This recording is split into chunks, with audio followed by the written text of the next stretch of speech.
Hi guys, welcome back to nursing basic education. Guys, आज का ये वीडियो हमारा होने वाला स्पेशल केस स्टडी और केस प्रेजेंटेशन का जो फॉर्मेट है उसके ऊपर।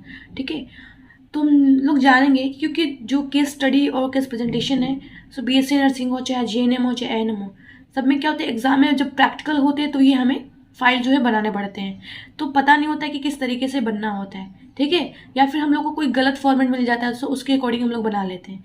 तो यहाँ पे हम लोग देखेंगे कि किस तरीके से जो फॉर्मेट है वो बनती है किसी भी डिजीज कंडीशंस को लेके। ठीक है, तो पहला है आइडेंटिफिकेशन डेटा। आइडेंटिफिकेशन डेटा में हम लेते हैं पेशेंट का नेम, एज, सेक्स, ठीक है, मैरिटल स्टेटस, एजुकेशन उसका क्या है, ऑक्यूपेशन क्या है, फैमिली इनकम कितना कमाता है, कहाँ से बिलोंग करता है यानी एड्रेस, डेट ऑफ एडमिशन मतलब पेशेंट का एडमिशन कब हुआ हॉस्पिटल में, किस वार्ड में है, आईपीडी नंबर क्या है, क्या डायग्नोस हुआ है उस पेशेंट का वो आप लिखोगे, और कंसल्टेंट कौन है वो लिखोगे। सो आइडेंटिफिकेशन डेटा में ये सारी चीज़ें आपको करनी है। नेक्स्ट है चीफ कंप्लेंट्स। तो पेशेंट का चीफ कंप्लेंट क्या है वो आप लिखोगे। तो जब एडमिशन किया तो उस वक्त उसकी कंप्लेंट क्या थी, क्या है, और प्रेजेंट में अभी क्या हो रही है। ठीक है, मतलब दोनों ही लिख सकते हो। नेक्स्ट तीसरा जो है आपका सोशियो इकोनॉमिक हिस्ट्री। सो सोशियो इकोनॉमिक हिस्ट्री में पेशेंट की हम हिस्ट्री लिखते हैं कि उसका स्टेटस कैसा है, घर का कैसे घर में रहता है, इलेक्ट्रिसिटी है कि नहीं है, ठीक है, किस तरीके का वाटर सप्लाई होता है, वहाँ पे होता भी है कि नहीं होता है। तो पूरी इसमें पेशेंट की सोशियो इकोनॉमिक हिस्ट्री लिखनी होती है, किस तरीके से घर में रहते हैं, कच्चा हाउस है, पक्का हाउस है, ये सारी चीज़ें इसमें लिखना पड़ता है। नेक्स्ट है मेडिकल हिस्ट्री।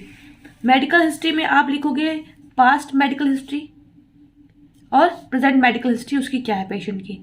ठीक है, नेक्स्ट है सर्जिकल हिस्ट्री। तो सर्जिकल हिस्ट्री में आप बताओगे कि क्या कभी पेशेंट ने कभी मतलब उसको कुछ सर्जरी हुई है कि नहीं हुई है, नहीं हुई है तो आप नो कर दोगे। ठीक है, प्रेजेंट सर्जिकल हिस्ट्री क्या है वो उसका आप स्टेटस लिखोगे। नेक्स्ट है पेशेंट की आप फैमिली हिस्ट्री लिखोगे। सो फैमिली हिस्ट्री में आपको फैमिली ट्री बनाना पड़ता है और फैमिली चार्ट बनाओगे। तो फैमिली चार्ट के लिए यहाँ पे दिया गया है फॉर्मेट, जैसे कि एसआई नंबर लिखोगे, नेम पेशेंट का, एज, सेक्स, रिलेशन, ऑक्यूपेशन क्या है और हेल्थ स्टेटस क्या है। ठीक है, तो इस तरीके से ये फैमिली चार्ट बनती है। नेक्स्ट बात करने वाले हैं पर्सनल हिस्ट्री के बारे में। तो इसका यहाँ पे आप लिखेंगे 7 पॉइंट जो होगा वो होगा पर्सनल हिस्ट्री। न्यूट्रिशनल हिस्ट्री लिखोगे और वाइटल साइन। वाइटल साइन का ये फॉर्मेट हो गया, पैरामीटर क्या है, पेशेंट की वैल्यू क्या है, नॉर्मल वैल्यू कितनी है और रिमार्क करोगे कि ठीक है इंक्रीज है कि डिक्रीज हुई है। नेक्स्ट है इन्वेस्टिगेशन करना आपको। इन्वेस्टिगेशन में आप ये लिखोगे नंबर। उसके बाद है पर्सनल हिस्ट्री लिखना है पेशेंट की, न्यूट्रिशनल हिस्ट्री लिखनी है, then vital sign. Vital sign में पैरामीटर क्या है, पेशेंट की वैल्यू क्या है, नॉर्मल वैल्यू क्या है और रिमार्क आप लिखोगे। ठीक है, नेक्स्ट है इन्वेस्टिगेशन।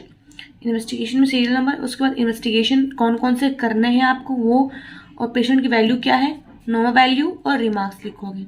ठीक, वैसे ट्रीटमेंट है, ट्रीटमेंट में आप क्या दे रहे हो तो यहाँ पे लिखोगे दवा का नाम, सारे मेडिसिन के नेम्स होंगे, केमिकल नेम होंगे, कितना डोज है, रूट किस रूट से दे रहे हो, एक्शन क्या है, किस किस चीज़ में वो दवा दी जाती है, इंडिकेशन क्या है। ठीक है, किस तरीके से एक्शन में आप लिखोगे किस तरीके से वो जो दवा है वो काम करता है। इंडिकेशन में है कि किस किस डिजीज कंडीशन में आपको देनी पड़ती है दवा, देन साइड इफेक्ट क्या है और नर्सेस रिस्पॉन्सिबिलिटी आपको लिखने पड़ेगी। नेक्स्ट है फिजिकल एग्जामिनेशन करते हैं। सो फिजिकल एग्जामिनेशन में मेन होता है आपका इधर जनरल अपीयरेंस लिखोगे, mental status, posture, skin conditions, head and face, eyes, nose, mouth, neck, chest, abdomen, extremities, back और जेनाइटल। हालांकि जो फिजिकल एग्जामिनेशन है वो उसका भी फॉर्मेट मैं एक दिन दे दूंगी, क्योंकि इसमें इसके भी अंदर आपको लिखना पड़ता है जनरल अपीयरेंस में आपको जो एक्सट्रीमिटीज है वो कैसे दिखती है, मेंटल स्टेटस में अलर्टनेस होता है, पोस्चर में कैसा कैसा पोस्चर है पेशेंट का, स्किन की कंडीशन कैसी है, हेड, फेस, ट्रंक, आइज में मतलब एक एक चीज़ लिखेंगे कि आइज में स्क्लेरा कैसा है, ठीक है, प्यूपिल कैसी है, हर एक चीज़ लिखनी पड़ती है। तो उसका भी मैं किसी दिन फिजिकल एग्जामिनेशन का पूरा फॉर्मेट ही दे दूंगी। इसके अलावा नेक हो गया, चेस्ट हो गया, एब्डोमेन, एक्सट्रीमिटीज, बैक और जेनाइटल, ये तो मैंने बता ही दिया। ठीक है, उसके बाद आप लिखोगे कि जिस डिजीज पे आपको केस स्टडी बना रहे हो तो डिजीज कंडीशन लिखोगे, पूरा आपको लिखना पड़ेगा डिजीज की कंडीशन पूरा, जैसे कि लिखते हो आप definition, causes, science, symptoms, medical management, surgical management. ठीक है, डिजीज कंडीशन में ये आपको लिखनी पड़ेगी। उसके बाद आप लिखोगे डिजीज कंडीशन तो लिख लोगे। उसके बाद लिखना है आपको नर्सिंग डायग्नोसिस। नर्सिंग डायग्नोसिस जब लिखोगे आप तो उसके अकॉर्डिंग आपको केयर प्लान बनाना पड़ेगा। तो नर्सिंग केयर प्लान बनाओगे, assessment, nursing diagnosis, objectives, intervention, implementation और इवैल्यूएशन। इस तरीके से आप केयर प्लान बनाओगे उस डिजीज के डायग्नोसिस के अकॉर्डिंग। उसके बाद पेशेंट को क्या करना होता है, हेल्थ एजुकेशन देना होता है। तो यहाँ पे जो हेल्थ एजुकेशन दिया गया, आप कैसे किस किस तरीके से दोगे। सो रिगार्डिंग डाइट के रिगार्डिंग आपको हेल्थ एजुकेशन देना है। जो ट्रीटमेंट मिली है उसके रिगार्डिंग आपको देना है health education.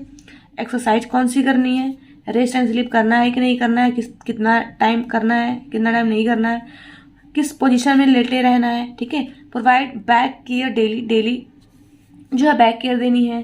Provide mouth wash, ठीक है। तो इस सारे जो चीज़ें हैं इनके ऊपर आपको हेल्थ एजुकेशन देना है।